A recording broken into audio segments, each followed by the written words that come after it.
اولا شكرا جزيلا شاعر مصر الكبير الدكتور احمد تيمور. سبحان نحيي الدكتور احمد تيمور مره ثانيه على التمكن اللغوي والابداع والوصف. شكرا جزيلا. وطبعا من حلاوه الكلمات يعني يشرفنا تعقيب الدكتور عبد الحميد في بضع دقائق على اشعار شاعر مصر الكبير الدكتور احمد تيمور.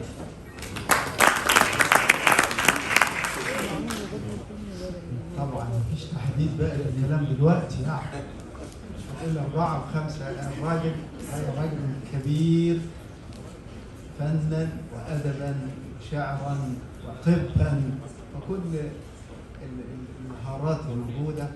وقد كان لنا الشرف في مجمع اللغه العربيه اننا كرمناه عندنا من قبل واعترفنا بمكانته، ليس اعتراف يعني إنسان يمن على أحد، ولكن اعتراف بواقع كبير يحتاج إلى كلمة طيبة تجعله أكثر إشراقا وأكثر إبداعا.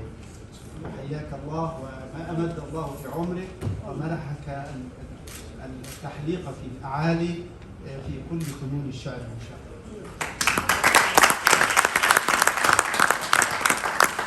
شكرا جزيلا دكتور احمد. وننتظر الامسيه الشعريه السنويه بدار الاوبرا ان شاء الله، وتكون الدعوه عامه حبا وعشقا لشاعر مصر الكبير الدكتور احمد تيمور. الان